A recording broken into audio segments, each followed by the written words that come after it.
आज की इस चर्चा के बाद आप जानेंगे विभिन्न प्रकार के विलयनों का बनना, विलयन की सांद्रता को मात्रकों में व्यक्त करना, विलेयता, संतृप्त और असंतृप्त विलयन को स्पष्ट करना और हेनरी के नियम को स्पष्ट करना।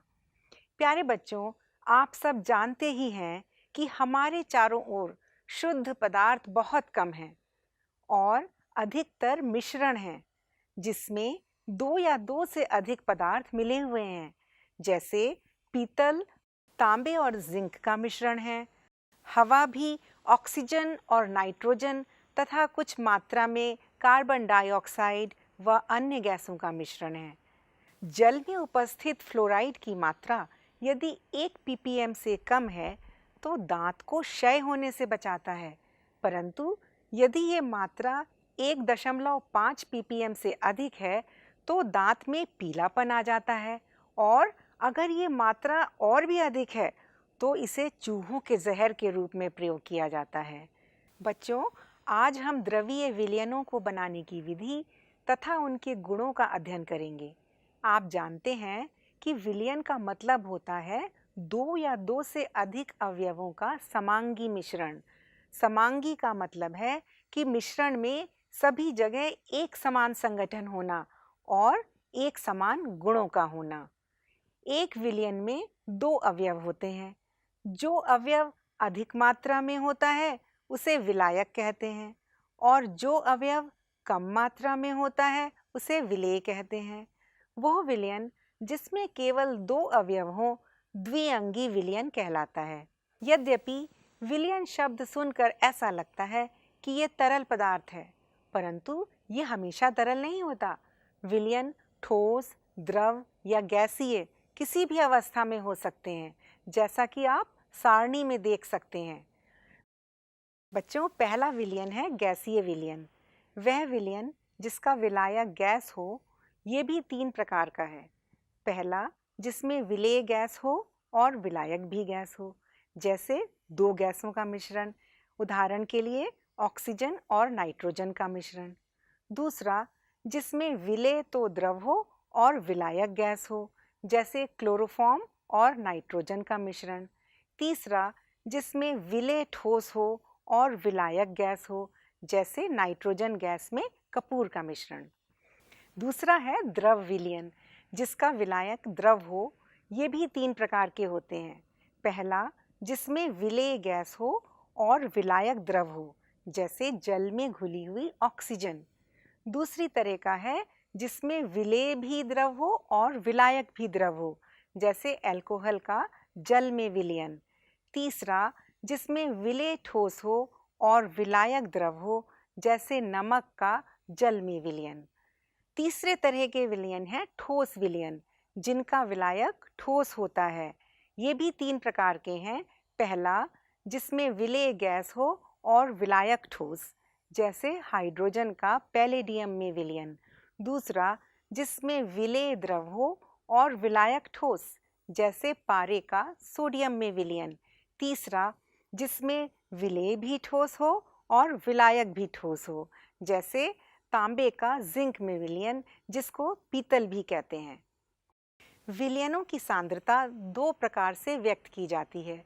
पहली गुणात्मक सांद्रता और दूसरी मात्रात्मक सांद्रता। जब सांद्रता को गुणात्मक रूप में प्रदर्शित किया जाता है तो 2 प्रकार के विलयन बनते हैं। तनु विलयन, जिसमें विलेय की मात्रा कम हो, और दूसरे सांद्र विलयन, जिसमें विलेय की मात्रा अधिक हो। परंतु तनु व सांद्र विलयन से भ्रम उत्पन्न होता है, इसलिए विलयनों की मात्रात्मक सांद्रता निकालना आवश्यक है।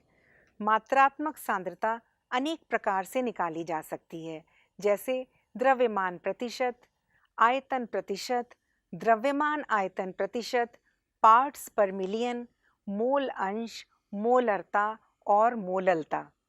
पहली है द्रव्यमान प्रतिशत। द्रव्यमान प्रतिशत बराबर होता है विलयन में उपस्थित आयतन का द्रव्यमान बटा विलयन का कुल द्रव्यमान गुणा 100, अर्थात 100 ग्राम विलयन में विलेय की मात्रा। अवयव का आयतन प्रतिशत बराबर होता है अवयव का आयतन बटा विलयन का कुल आयतन गुणा 100, अर्थात 100 मिलीलीटर विलयन में विलेय का आयतन। द्रव्यमान आयतन प्रतिशत अर्थात 100 मिलीलीटर विलयन में विलेय का द्रव्यमान। पार्ट्स पर मिलियन बराबर होता है अवयव के भागों की संख्या बटा विलयन में उपस्थित सभी अवयवों के कुल भागों की संख्या गुणा 10 की पावर 6। वायुमंडल के प्रदूषण को तथा जल में घुली ऑक्सीजन की सांद्रता को पार्ट्स पर मिलियन में व्यक्त किया जाता है। मोल अंश प्रत्येक अवयव का निकाला जाता है। किसी अवयव का मोल अंश बराबर होता है अवयव के मोलों की संख्या बटा सभी अवयवों के कुल मोलों की संख्या। उदाहरण के लिए यदि किसी विलयन में 2 अवयव हैं A और B और Na और Nb उनके मोलों की संख्या है, तो XA बराबर होगा Na बटा Na प्लस Nb। यदि किसी विलयन में I अवयव हैं तो XI बराबर होगा Ni बटा N1 प्लस N2 प्लस जब तक कि Ni नहीं आता बराबर होगा Ni बटा Ni।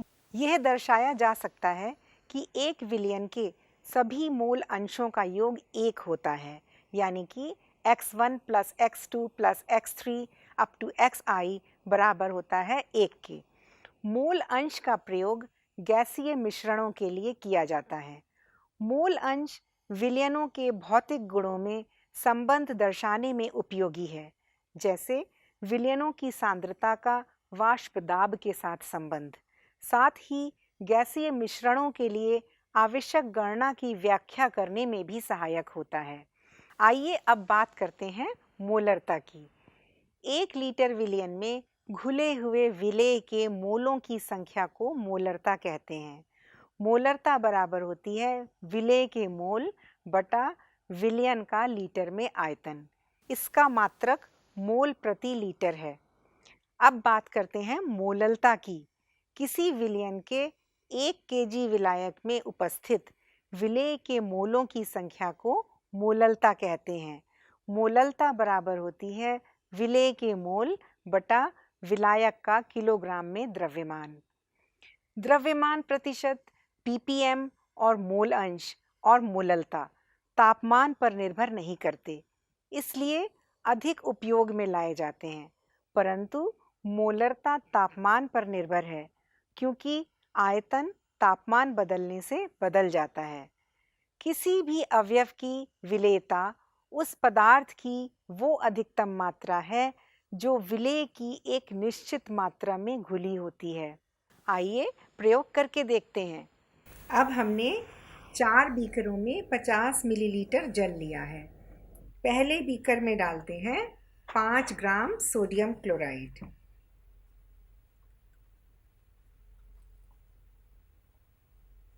दूसरे बीकर में डालते हैं 5 ग्राम शर्करा।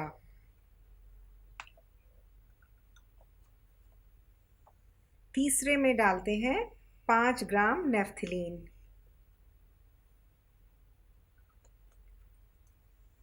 और चौथे में डालते हैं 5 ग्राम पिसा हुआ कपूर।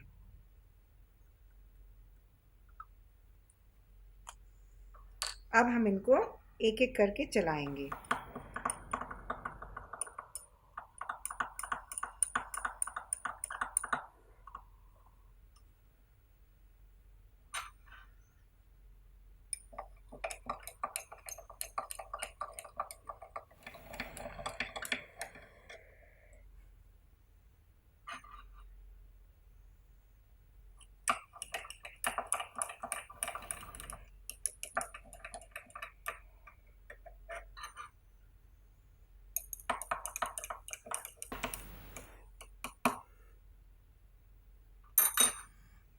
अब देखो आपको क्या दिखाई दे रहा है।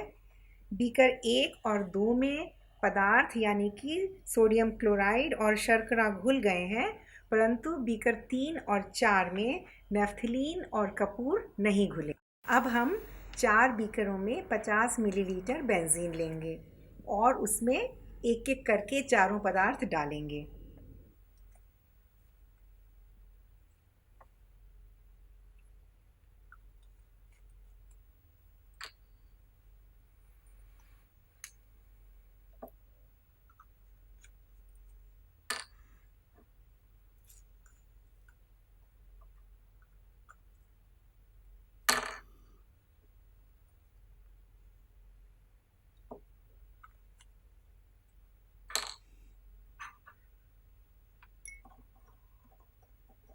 बीकर 1 में सोडियम क्लोराइड,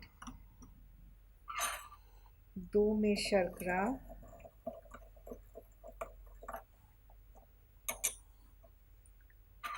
3 में नेफ्थलीन,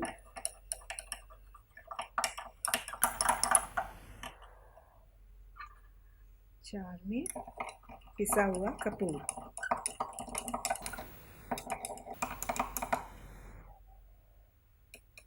अब देखो क्या हुआ। बीकर 1 और 2 में शर्करा और सोडियम क्लोराइड नहीं घुले, लेकिन बीकर 3 और 4 में नेफ्थलीन और पिसा हुआ कपूर घुल गए हैं। ऐसा क्यों हुआ? जल एक ध्रुवीय विलायक है, तो उसमें ध्रुवीय विलेय आसानी से घुल जाते हैं। शर्करा और सोडियम क्लोराइड ध्रुवीय विलेय हैं। बेंजीन एक अध्रुवीय विलायक है, इसलिए उसमें शर्करा और सोडियम क्लोराइड जो कि ध्रुवीय विलेय हैं नहीं घुले, लेकिन नेफ्थलीन और पिसा हुआ कपूर जो अध्रुवीय विलेय हैं घुल गए। अर्थात ध्रुवीय विलायक ध्रुवीय विलेय को घोल सकता है और अध्रुवीय विलायक अध्रुवीय विलेय को घोल सकता है। इसको कहते हैं समान समान को घोलता है, लाइक डिसॉल्व्स लाइक। इसका कारण है अंतर आणविक तथा अन्योन्य क्रियाओं का एक समान होना। बच्चों, जब एक ठोस को विलायक में डाला जाता है तो वह घुलने लगता है। इस प्रक्रिया को विलीनीकरण कहते हैं और इससे विलयन की सांद्रता बढ़ने लगती है। इसी समय एक अन्य प्रक्रिया भी शुरू हो जाती है जिसे क्रिस्टलीकरण कहते हैं।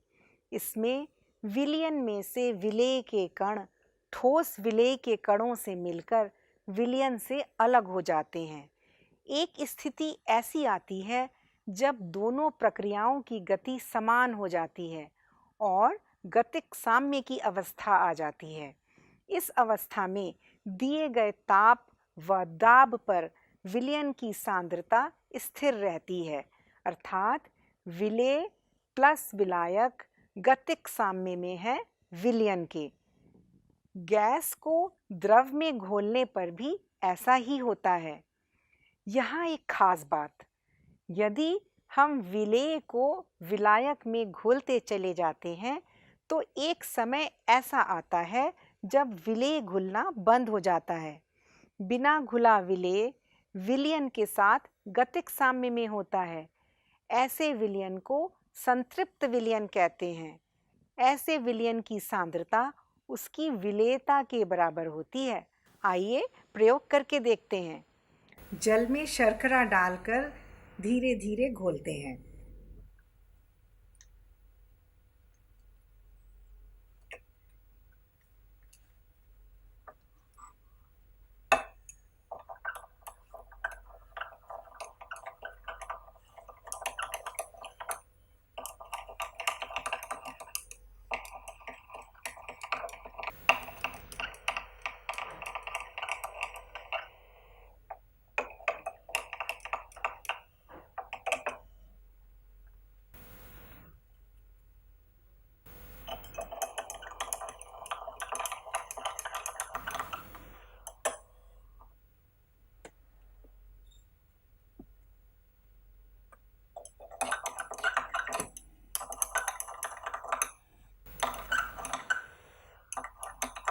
अब देखिए, कुछ समय बाद हमने देखा कि शर्करा घुलनी बंद हो गई है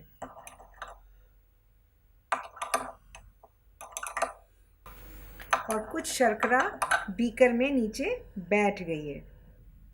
अब इस विलयन में शर्करा नहीं घुल पा रही है।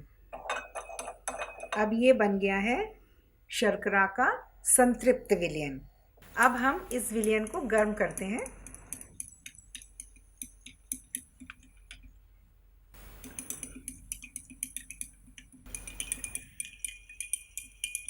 अब देखो, बच्चों की शर्करा घुल गई है, अर्थात ताप बढ़ने से विलेयता भी बढ़ जाती है। किसी पदार्थ की प्रकृति, ताप तथा दाब उसकी विलेयता को प्रभावित करते हैं। अब हम आपको ताप का प्रभाव बताते हैं। अधिकतर ठोसों की विलेयता ताप बढ़ने पर बढ़ जाती है। यहाँ ला शातेलिए नियम का पालन होता है। अगर प्रक्रिया ऊष्माशोषी अर्थात डेल्टा एच विलयन शून्य से बड़ा या पॉजिटिव है तो तापमान बढ़ने पर विलेयता भी बढ़ जाती है। परंतु यदि प्रक्रिया ऊष्माक्षेपी है अर्थात डेल्टा एच विलयन शून्य से छोटा है या नेगेटिव है तो तापमान बढ़ने पर विलेयता कम हो जाती है। अब हम बात करते हैं असंतृप्त विलयन की। वह विलयन जिसमें उसी ताप पर और अधिक विलेय घोला जा सके उसे असंतृप्त विलयन कहते हैं। आइए अब जानते हैं दाब का प्रभाव। ठोस की विलेयता पर दाब का प्रभाव नहीं होता क्योंकि ठोस असंपीड्य होता है। आइए अब बात करते हैं गैसों की द्रव्य विलेयता का। बच्चों, आप जानते हैं कि बहुत सी गैसें जल में घुल जाती हैं। ऑक्सीजन की जल में विलेयता बहुत कम है, पर जल में रहने वाले जीव जंतुओं के लिए पर्याप्त है। हाइड्रोजन क्लोराइड की जल में विलेयता बहुत अधिक है। गैसों की द्रवों में विलेयता दाब और तापमान से बहुत प्रभावित होती है। अगर दाब बढ़ता है तो विलेयता भी बढ़ जाती है। जैसे चित्र का में देखिए, नीचे का भाग विलयन है और ऊपर का भाग गैसीय है। यह निकाय गतिक साम्य में है अर्थात गैस के कणों की विलयन में जाने की और बाहर निकलने की गति समान है। चित्र खा में गैस के ऊपर का दाब बढ़ाया गया और आयतन को संपीडित किया गया है। इससे विलयन के ऊपर गैस के कणों की संख्या प्रति इकाई आयतन बढ़ जाती है और गैस के कणों की विलयन में जाने की और बाहर निकलने की गति भी बढ़ जाती है और एक नया साम्य स्थापित हो जाता है। अतः ये कहा जा सकता है कि दाब बढ़ने से गैस की विलेयता बढ़ जाती है। दिए गए ग्राफ से भी पता चलता है कि जैसे जैसे दाब बढ़ता है विलेयता भी बढ़ती है। तो बच्चों, अब हम चर्चा करेंगे हेनरी के नियम की। सर्वप्रथम हेनरी ने गैस के आंशिक दाब और विलेयता के बीच एक मात्रात्मक संबंध स्थापित किया था। हेनरी के नियम के अनुसार स्थिर ताप पर किसी गैस की द्रव में विलेयता द्रव अथवा विलयन की सतह पर पड़ने वाले गैस के आंशिक दबाव के समानुपाती होती है। किसी विलयन में गैस का मोल अंश उस विलयन के ऊपर उपस्थित गैस के आंशिक दबाव के समानुपाती होता है। अतः ये कहा जा सकता है कि किसी गैस का वाष्प अवस्था में आंशिक दबाव P उस विलयन में गैस के मोल अंश X के समानुपाती होता है। अर्थात P बराबर है KH गुणा X, जहाँ पर P गैस का आंशिक दबाव है, KH हेनरी का स्थिरांक है और X मोल अंश है। यदि आंशिक दबाव और मोल अंश के बीच आलेख खींचें तो जैसा इस चित्र में दिखाया है वैसा मिलेगा। KH का मान गैसों की प्रकृति पर निर्भर करता है। इसका मान जितना अधिक होगा गैस की विलेयता उतनी ही कम होगी। ताप बढ़ने से KH का मान भी बढ़ता है और गैस की विलेयता भी कम हो जाती है। इसीलिए गर्म की अपेक्षा ठंडे जल में जलीय जीव जंतु का रहना अधिक आरामदायक होता है। बच्चों, अब हम चर्चा करेंगे हेनरी के नियम के अनुप्रयोगों की। आपने देखा होगा कि जब शीतल पेय की बोतल को खोलते हैं तो कार्बन डाइऑक्साइड गैस अधिक प्रवाह से बाहर निकलने लगती है। इसका कारण है कि सोडा जल और शीतल पेयों में कार्बन डाइऑक्साइड की विलेयता बढ़ाने के लिए उसे अधिक दाब पर बंद किया जाता है। जब बोतल खोलते हैं तो दाब कम हो जाता है और विलेयता कम हो जाती है और कार्बन डाइऑक्साइड गैस जल्दी जल्दी बाहर आने लगती है। इसी तरह जब गोताखोर समुद्र के नीचे जाते हैं तो अधिक दबाव के कारण उनके रुधिर में वायु की गैसें अधिक घुल जाती हैं। फिर जब गोताखोर बाहर आता है तो दबाव कम हो जाता है और गैसों की विलेयता भी कम हो जाती है और गैसें रुधिर से बाहर निकलने लगती हैं और रुधिर में नाइट्रोजन के बुलबुले बनने लगते हैं। ये बहुत पीड़ादायक और जानलेवा होता है और केशिकाओं में अवरोध उत्पन्न करता है। इस अवस्था को बेंड्स कहते हैं। बेंड्स से बचने के लिए और नाइट्रोजन के जहरीले प्रभाव से बचने के लिए गोताखोरों के श्वास लेने वाले वायु टैंक में हीलियम गैस मिलाकर तनु की गई वायु को भरा जाता है।